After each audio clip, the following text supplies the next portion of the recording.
नमस्कार साथियों, सीबी विकल आईटीआई गुरु में आप सभी का स्वागत है। अगर आप सरकारी कॉलेज से आईटीआई करना चाहते हैं तो आप बिल्कुल सही जगह पे हैं, क्योंकि मैं आपको 100% सही सटीक जानकारी बता दूंगा कि कैसे सरकारी कॉलेज मिलता है। तो अगर आप आईटीआई करना चाहते हैं 2025 में और भी गवर्नमेंट कॉलेज से, तो बिल्कुल आपको सही जानकारी इस चैनल पर मिलेगी। तो चलिए तो शुरुआत करते हैं और बताते हैं कैसे सरकारी कॉलेज जो है आपको मिलेगा, क्या क्या प्रोसेस होता है उसके बारे में पूरा डिटेल में समझाते हैं। आप चाहे यूपी के हो, बिहार के हो, मध्य प्रदेश, झारखंड, उत्तराखंड, हिमाचल प्रदेश, राजस्थान, दिल्ली, किसी भी राज्य के हो, आप अगर आईटीआई करना चाहते हैं तो आप सभी के लिए इंपॉर्टेंट होगा ये वीडियो, क्योंकि सरकारी कॉलेज कैसे मिलता है उसका सही सटीक जानकारी आपको मिलने वाली है। तो इस प्रकार से आप देख पाएंगे सरकारी कॉलेज जो है मिलने के लिए कुछ प्रोसेस होते हैं और प्रोसेस में कुछ ऐसे चीजें हैं जिसे आपको फॉलो करना होगा। तो यहाँ पे आप देख पाएंगे इसमें कुछ डिटेल है जो मैंने अच्छे से यहाँ पे नोट डाउन कर लिया है, और इसके माध्यम से सब कुछ में आपका जो डाउट है वो सारा डाउट क्लियर होने वाला है। तो देखिए, सबसे पहले ये है कि अगर आप आईटीआई करने जा रहे हैं तो आईटीआई क्या है, पहले ये आपके मन में सवाल होना चाहिए और आपको जानना चाहिए कि आखिर आईटीआई है क्या और उसके करने के फायदे क्या है, जॉब कहाँ मिलेगी, क्या क्या प्रोसेस होता है, सब कुछ A to Z जानकारी इस वीडियो में कंप्लीट आपको मिल जाएगी। ऐसे 10 महत्वपूर्ण पॉइंट मैं आपको बताऊंगा जिससे आपका सारा डाउट क्लियर हो जाएगा। तो चलिए, सबसे पहला जो पॉइंट है वो है आपका यहाँ पे आईटीआई आखिर क्या है। तो देखिए, सिंपल भाषा में समझने का प्रयास करेंगे और आईटीआई के बारे में सबसे पहले समझते हैं। तो आईटीआई जो है इसका पूरा नाम इंडस्ट्रियल ट्रेनिंग इंस्टीट्यूट है, हिंदी में इसे कहते हैं औद्योगिक प्रशिक्षण संस्थान। भारत सरकार द्वारा संचालित एक तकनीकी शिक्षा संस्थान है जो छात्रों को विभिन्न तकनीकी और गैर तकनीकी क्षेत्रों में व्यावसायिक प्रशिक्षण प्रदान करता है। कहने का मतलब ये है कि अगर आप टेक्निकल कोर्स करना चाहते हैं या फिर नॉन टेक्निकल कोर्स करना चाहते हैं तो आपके लिए आईटीआई सबसे मस्ट होता है। उसके बाद दोस्तों यहाँ पे कुछ और पॉइंट है जिसमें बताया गया है किस पाठ्यक्रम का उद्देश्य छात्रों को रोजगार के लिए तैयार करना और उन्हें तकनीकी कौशल सिखाना इसका मुख्य उद्देश्य है। तो बात हो गई बेसिक जानकारी आईटीआई के बारे में। अब दूसरा पॉइंट यहाँ पे समझने का प्रयास करेंगे। दूसरा पॉइंट है कोर्स की अवधि क्या होती है, कितने साल का ये आईटीआई कोर्स होता है। तो आईटीआई कोर्स की बात करें तो यहाँ पे 6 महीने से लेकर 2 साल की जो है ट्रेड होती है। इसमें जो कोर्स यानी ट्रेड जो होता है इसमें अलग अलग ट्रेड होते हैं। अगर आप 6 महीने करना चाहते हैं तो 6 महीने कर सकते हैं, 1 साल का भी ट्रेड होता है, 2 साल का भी ट्रेड होता है। तो आप जैसे करना चाहें, जिस प्रकार से करना चाहें, जिस ट्रेड से करना चाहते हैं उस प्रकार से आप 6 महीने, 1 साल की या 2 साल की कोर्स कर सकते हैं। इसके बाद दोस्तों बात करें यहाँ पे आईटीआई में प्रवेश प्रक्रिया की, कैसे आपका जो है आईटीआई में सिलेक्शन होता है, कैसे आपका आईटीआई में प्रवेश होगा। तो यहाँ पे योग्यता की पहले बात करते हैं। तो योग्यता में 8वीं, 10वीं या फिर 12वीं कक्षा के आईटीआई जो कोर्स होते हैं आवेदन कर सकते हैं। यानी जो ऐसे छात्र होते हैं जो 8वीं पास कर चुके हैं, अगर आप 8वीं पास आवेदन करना चाहते हैं, जैसे बिल्डर है, अगर आप आईटीआई पास कर मतलब कि आईटीआई करना चाहते हैं तो आप बिल्डर से जो है 8वीं पास कर सकते हैं। इसके बाद 10वीं पास में आप जैसे इलेक्ट्रीशियन है, फिटर है, टर्नर है, मशीनिस्ट, डीजल मैकेनिक है, आप 10वीं पास में अप्लाई कर सकते हैं। हालांकि 12वीं के कोई उसमें योगदान नहीं होता है, आपका जो मेन जो योग्यता है वो 8वीं और 10वीं ही उसमें मेन माना जाता है। इसके बाद दोस्तों आपका जो भी परसेंटेज होगा उसी के आधार पे आपका जो है इसमें एडमिशन होता है। अगर आप 8वीं में जो है जितना परसेंटेज पाए होंगे उसी के अकॉर्डिंग में जो है आपकी मेरिट बनती है, फिर इसके बाद जो है आपका प्रवेश होता है। ऐसे ही जो भी आपने अपने 10वीं में अपना परसेंटेज जो आपने अचीव किया है उसी परसेंटेज के अकॉर्डिंग आपका आईटीआई में प्रवेश होता है। अगर बिहार राज्य की छोड़ दिया जाए, बिहार में जैसा कि आप जानते हैं बिहार में जो है इंट्रेंस एग्जाम होता है। इंट्रेंस एग्जाम होने के बाद फिर आपका उस पर मेरिट बनता है, फिर आईटीआई में एडमिशन होता है। लेकिन यूपी में ऐसा नहीं होता है। यूपी में जितना भी परसेंटेज हाई स्कूल में होता है उसी के आधार पे आपका आईटीआई में एडमिशन होता है। अगर आपका इंटर में मान लीजिए जो है आप इंटर में 80 प्लस पाए हैं और हाई स्कूल में मान लेते हैं जो आप 70 पाए हैं, तो इंटर में कोई वैल्यू नहीं है। जो भी आपका हाई स्कूल में परसेंटेज होता है उसी के आधार पे जो है आपकी मेरिट तैयार की जाती है। तो बात होगी योग्यता की। आप दोनों समझ गए होंगे, ठीक है। इसके बाद जो है प्रवेश प्रक्रिया की बात करें तो यहाँ पे देखिए मैंने बताया है कि इसमें कुछ राज्यों में मेरिट के आधार पर प्रवेश होता है, जिसमें यूपी में मेरिट के आधार पर होता है, राजस्थान, दिल्ली, झारखंड, हिमाचल प्रदेश, मध्य प्रदेश, उत्तराखंड, छत्तीसगढ़ में यहाँ पे जो है आपका हाई स्कूल के मेरिट के आधार पर होता है। और जैसा कि मैंने बताया कि बिहार राज्य में इंट्रेंस एग्जाम होता है, फिर इसके बाद जो है आपका जो है आईटीआई में एडमिशन होता है, ठीक है। इसके बाद जो है कुछ राज्यों में जैसे कि बिहार में प्रवेश परीक्षा होती है, उसके बाद जो है आपका आईटीआई में एडमिशन होता है। इसके बाद उसमें अगर आयु सीमा की बात करें तो उसमें न्यूनतम जो योग्यता है वो 14 वर्ष में माना जाता है न्यूनतम, और अधिकतम 40 वर्ष माना गया है। वहीं बिहार की बात करें तो बिहार में कोई अधिकतम सीमा नहीं है, आप जब भी चाहें तो आईटीआई कर सकते हैं, उसमें कोई आयु सीमा नहीं दिया है अधिकतम, हाँ लेकिन न्यूनतम 14 वर्ष दिया गया है। और कुछ राज्यों में ऐसा होता है कि उसमें कुछ ऐसे ट्रेड होती है, जैसे कि मोटर मैकेनिक व्हीकल की जो ट्रेड होती है उसमें 17 साल प्लस मांगता है। तो ऐसे कुछ ट्रेड होते हैं जिनमें जो है 17 साल होना चाहिए। जैसे अगर यूपी में बात करें, यूपी में डीएसटी ट्रेड होता है, डुअल सिस्टम ट्रेनिंग होता है, इस ट्रेड के लिए 18 साल होना चाहिए, ठीक है। यानी जिससे फिटर मान लेते हैं, फिटर में क्या होता है कि कुछ ऐसी ट्रेड होती हैं जो डीएसटी होती हैं और कुछ ऐसी ट्रेड होती हैं जो नॉन डीएसटी होती हैं, यानी डुअल सिस्टम ट्रेनिंग। इसमें आपको पढ़ाई के साथ में कंपनी में ले जाकर ट्रेनिंग दिया जाता है, और उसके बाद जो है आप उसके साथ में पढ़ाई के साथ में ट्रेनिंग भी कंप्लीट कर लेते हैं, उसी को dual system training in DST के नाम से जाना जाता है। अब यहाँ पे कुछ लोग होते हैं जो नॉन डीएसटी करते हैं, कुछ डीएसटी करते हैं, तो जो 18 साल पूरा कर लेते हैं वो डीएसटी कर सकते हैं, और जो 18 साल से कम है वो नॉन डीएसटी कर सकते हैं। तो इस प्रकार से जो है आप कोई भी ट्रेड अपना ले सकते हैं। बात करते हैं आईटीआई को जो है कोर्स के प्रकार में, तो दो प्रकार का यहाँ पे होता है। एक होता है आपका इंजीनियरिंग ट्रेड, जिसे हम टेक्निकल बोलते हैं। इसमें तकनीकी और मशीनरी से संबंधित जो है विषय जो है शामिल होते हैं। जैसे के तौर पे बात करें, यहाँ पे कुछ एग्जांपल दिया गया, जैसे कि electrician, fitter, Turner, machinist, diesel mechanic, motor mechanic, vehicle welder, ये सब जो है ऐसे ट्रेड हैं जो टेक्निकल कोर्स के अंतर्गत आते हैं। वहीं बात करें जो दूसरा होता है वो नॉन इंजीनियरिंग के अंतर्गत आता है, जिसे नॉन टेक्निकल भी कहा जाता है। इसमें कार्यालय प्रबंधन जैसे कि मैनेजमेंट के लिए होता है, fashion beautician, fashion design, computer, निकोपा, ऐसे कुछ विषय होते हैं जो नॉन टेक्निकल के अंतर्गत आते हैं। इसके बाद दोस्तों बात करें वहीं पे आईटीआई की लोकप्रिय ट्रेड में, तो सबसे जो मोस्ट इंपॉर्टेंट जो लोकप्रिय ट्रेड है जिसे आप आईटीआई भविष्य में करना चाहते हैं, तो मैं यहाँ पे सजेस्ट करना चाहूंगा कि जो है जैसे कि सबसे जो एवरग्रीन ट्रेड है वो है इलेक्ट्रीशियन, फिटर। ये दोनों ऐसे ट्रेड हैं जो हर जगह पे डिमांड है, और आपको कहीं ना कहीं इससे जॉब जो है मिल जाती है किसी भी गवर्नमेंट में या प्राइवेट सेक्टर में। तो ये काफी इंपॉर्टेंट ट्रेड है, फिटर और इलेक्ट्रीशियन। इसके बाद यहाँ पे कुछ और ट्रेडें हैं, जैसे कि बात करें वेल्डर, मोटर मैकेनिक का है।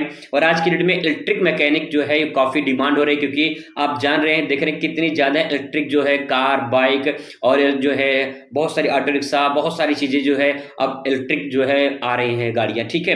टर्नर है, वायरमैन का ट्रेड है, और इलेक्ट्रॉनिक्स मैकेनिक का है, मशीनिस्ट का है। कुछ ऐसे ट्रेड हैं जो इंपॉर्टेंट है। और फिर इसके बाद जो है रेफ्रिजरेशन एंड एयर कंडीशन का यानी आरएसी का ट्रेड है, और इलेक्ट्रिक व्हीकल, ये भी इसकी डिमांड बढ़ रही है आज की डेट में, ठीक है।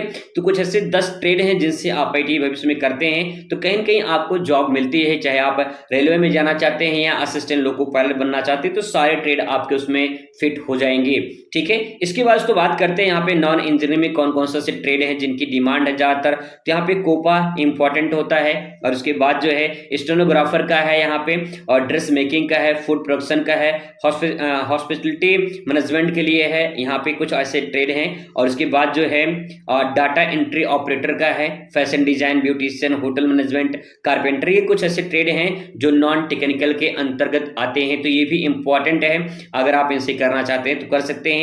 इसके बाद तो जो छठवां पॉइंट है वो है आपका आईटी की बात, करियर विकल्प, कहां कहां आपको जॉब मिलेगा, क्या करियर रहेगा भविष्य में, इसके बारे में बात करें तो नौकरी के अवसर देखिए। सबसे पहले बात करें कहां कहां बेनिफिट मिल सकता है, तो यहाँ पे देख पाएंगे सरकारी विभागों में टेक्नीशियन के लिए जो है, जैसे रेलवे हो गया, असिस्टेंट लोको पायलट सबसे इंपॉर्टेंट होता है। और ज्यादातर जो लोग होते हैं वो आईटी इसलिए करते हैं क्योंकि उनको असिस्टेंट लोको पायलट बनना होता है। वही बात करें बिजली विभाग में, जैसे कि यूपी पीसीएल है, बिहार पीसीएल है, ऐसे बहुत सारे बिजली विभाग हैं, मतलब अलग अलग राज्यों में, वहां पे जो है बिजली विभाग में भर्ती होती है, तो इंपॉर्टेंट होता है। पीडब्ल्यूडी में, रक्षा विभाग में, बहुत सारे क्षेत्रों में, गवर्नमेंट सेक्टर में यहाँ पे आईटीआई की डिमांड होती है। इसके बाद उसको बात करें निजी कंपनियों में भी टेक्नीशियन की हमेशा जो है कैंपस प्लेसमेंट की कंपनी आती है, जैसे कि हीरो मोटोकॉर्प है, होंडा है, मारुति सुजुकी, टाटा मोटर्स, बहुत सारी अन्य मोबाइल कंपनियां हैं और बहुत सारी छोटी बड़ी कंपनियां हैं जो प्राइवेट कंपनियां हैं जो आईटी की डिमांड करती हैं। वही दोस्तों बात करें अगर यहाँ पे कि मैन्युफैक्चरिंग ऑटोमोबाइल सेक्टर में, तो इसमें भी रोजगार के सेक्टर हैं और एनटीपीसी जो है, बीएचएल, भेल, एचएल, ऐसे सरकारी कंपनियां हैं जहां पे आपकी डिमांड होती है, यानी आईटी वालों की डिमांड होती है।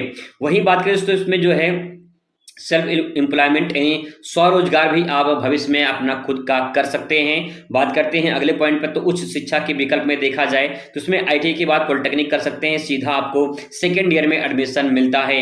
और भविष्य में अगर आप बीटेक करना चाहते हैं तो उसके बाद जो है, जैसे होता ना सीढ़ी दर सीढ़ी चढ़ना, ऐसे ही आईटी के बाद पॉलिटेक्निक, पॉलिटेक्निक बाद बीटेक भी आप कर सकते हैं। ठीक है, इसके बाद जो है यहाँ पे मतलब कि जो है आपका एनसी नेशनल अप्रेंटिस सर्टिफिकेट भी आप यहाँ पे कोर्स प्राप्त कर सकते हैं। ठीक है, इसके बाद 7वां नंबर जो पॉइंट है वो है आईटीआई कॉलेज और संस्थान। आईटीआई कॉलेज और संस्थान की बात करें तो यहाँ पे देखिए दो प्रकार के कॉलेज होते हैं, एक सरकारी कॉलेज, दूसरा निजी कॉलेज। अगर आप सरकारी कॉलेज से करते हैं तो उसमें फीस कम लगता है, निजी कॉलेज में थोड़ा पैसा ज्यादा लगता है।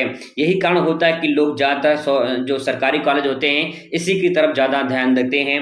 और दूसरी बात है कि लोग मन में डाउट होता है कि सरकारी से करें या प्राइवेट से करें, तो आपको बता दें चाहे जिससे आप करें उसमें कोई दिक्कत नहीं है। जैसे आपने हाई स्कूल इंटर किया होगा, अगर जैसे कुछ लोग होते हैं गवर्नमेंट से करते हैं, कुछ लोग प्राइवेट से करते हैं, दोनों को सर्टिफिकेट मिलता है लेकिन कोई डिफरेंस नहीं होता है। ऐसे ही आईटीआई कॉलेज होते हैं सरकारी और निजी कॉलेज, उसमें जो है आप कर सकते हैं, कोई दिक्कत नहीं है, कोई भी डिफरेंस नहीं होता है। लोग के मन में धारणा होती है कि प्राइवेट से करेंगे तो कहीं रेलवे में जॉब नहीं मिलेगा, कहीं कहीं गवर्नमेंट में जॉब नहीं मिलेगा, ऐसा कुछ नहीं है। आपको बराबर यहाँ पे जो है सबको दिखाया जाता है, जो एंट्रेंस एग्जाम क्वालिफाई करता है उसी का जॉब लगता है, चाहे आप निजी सरकारी से किए हों या फिर निजी से किए हों। ठीक है, हाँ बस अंतर इतना है कि जब आप एडमिशन कराएं तो थोड़ा सा निजी का एक बार देख लें कि मान्यता प्राप्त है कि नहीं प्राप्त है, कैसे है, क्या है, उसका पूरा एक बार प्रक्रिया समझ लें ताकि जो है फर्जी कॉलेज ना हो। ठीक है, इसके बाद तो बात करते हैं यहाँ पे दो प्रकार की यहाँ पे आपको सर्टिफिकेट मिलती है। एक प्रकार का जो सर्टिफिकेट होता है वो एनसीबीटी के द्वारा मिलता है, दूसरा होता है एससीबीटी के द्वारा।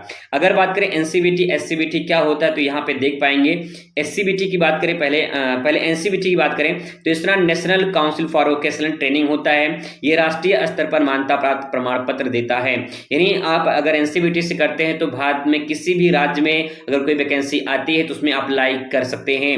और एससीबीटी की बात करें तो स्टेट का होता है, ये राज्य सरकार द्वारा प्रमाण पत्र जो है जारी किया जाता है। इसमें जब जिस राज्य से आप करते हैं उसी राज्य के सरकारी जो वैकेंसी होती है उसमें अप्लाई कर सकते हैं। प्राइवेट में तो कहीं भी अप्लाई कर सकते हैं, चाहे आप सीबीटी से किए हो चाहे एनसीबीटी से, को दिक्कत नहीं हो प्राइवेट में, लेकिन गवर्नमेंट में दिक्कत होती है। गवर्नमेंट में अगर आप जो है जिस राज्य से किए हैं उसी राज्य से आप जो है अपना लगा सकते हैं। ठीक है, कुछ ऐसी ट्रेड होती है जिससे आप कर सकते हैं।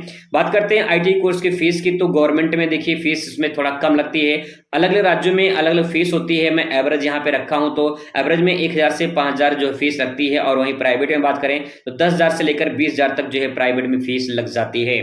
ठीक है, वही बात करते हैं आईटी में प्रवेश के लिए दस्तावेज क्या क्या होना चाहिए, क्या क्या डॉक्यूमेंट होना चाहिए। तो डॉक्यूमेंट में आप देख पाएंगे 8वीं जो है या फिर 10वीं की मार्कशीट होनी चाहिए आपके पास में।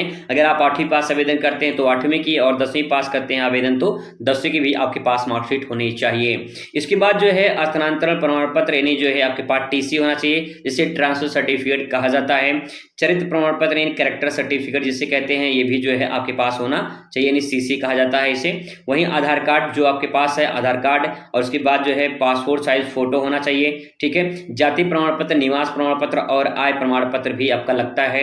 और उसके बाद जो है कुछ जगह पे जो है मेडिकल सर्टिफिकेट और नवीनतम पासपोर्ट साइज फोटो जो है, कुछ ऐसे डॉक्यूमेंट है जो आपको बना के रखना पड़ेगा।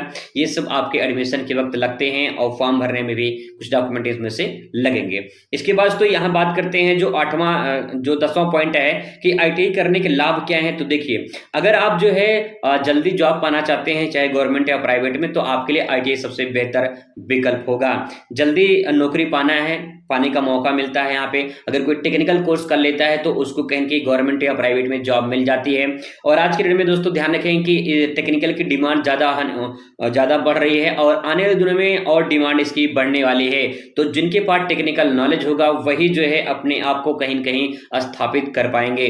ठीक है, दूसरी है सरकारी और निजी क्षेत्रों में अच्छी नौकरियां जो है यहाँ पे आसानी से मिल जाती हैं। अगर अगर आप आईटीआई कर लेते हैं तो अगर कैंपस प्लेसमेंट के लिए कंपनी बहुत सारी आती रहती हैं, नहीं आती हैं तो आप खुद जाके कंपनी में, जैसे टाटा हो गया, मारुति सुजुकी हो गया, हीरो हो गया, होंडा हो गया, ऐसे कंपनी जो बड़ी बड़ी हैं आप जाके कैंपस प्लेसमेंट गेट पे भी करवा सकते हैं। ठीक है, कम खर्च में तकनीकी शिक्षा जो है आपको आसानी से मिल जाती है। यानी जो अन्य टेक्निकल कोर्सेज से डिप्लोमा बीटेक वगैरह, इसमें पैसा थोड़ा ज्यादा लगता है, और जो गरीब छात्र हैं, जो गरीब घर के बच्चे हैं, वो टेक्निकल कोर्स उतना नहीं कर पाते हैं, तो उसमें जो है आप इसको करके कहीं न कहीं अपना जॉब आराम से जो है आपको मिल सकता है। लेबर से टेक्नीशियन का मतलब ये कि अगर आप जैसे कि बीए बीएससी बीकॉम वगैरह करके जाएंगे किसी भी कंपनी में, तो वहां पे जो है आपको लेबर के तौर पे रखा जाएगा, लेकिन अगर आप टेक्निकल कोर्स करके जाएंगे तो वहां पे टेक्नीशियन आप कहलाएंगे, और टेक्नीशियन जो है काम करने का मौका मिलेगा। और सैलरी लेबर की मान लीजिए अगर आपको 10,000 मिल रही है, सैलरी आपको 10,000 मिल रही है और टेक्नीशियन को वहां पे 15,000 मिलेगी, तो इसलिए जो है आपको यहाँ पे बेनिफिट होगा कि जो है आप इसे कर लीजिए तो ज्यादा बेहतर होगा। ठीक है, चलिए आगे बात करते हैं। यहाँ पे स्वरोजगार के भी अवसर यहाँ पे प्रदान होते हैं, और नोट करके ये बात ध्यान रखिएगा कि आईटीआई उन छात्रों के लिए अच्छा विकल्प है जो गरीब बच्चे हैं, जिनकी आर्थिक स्थिति सही नहीं है, जो कम समय में तकनीकी शिक्षा या व्यवसायिक शिक्षा लेकर रोजगार प्राप्त करना चाहते हैं। सरकारी और निजी क्षेत्र में अच्छे अवसर प्रदान होते हैं, और स्वरोजगार के भी जो है बेहतर मंच स्थापित करता है। तो इस प्रकार से कुछ ऐसे पॉइंट है, 10 पॉइंट मैंने दोस्तों बताया है, जिसके आधार पे आपको आईटी के सारे डाउट क्लियर हो गए होंगे। फिर भी आपके मन में कोई डाउट हो तो कमेंट जरूर करिएगा, आपका जवाब दिया जाएगा। मिलते हैं नेक्स्ट वीडियो में, तो खुश रहिए।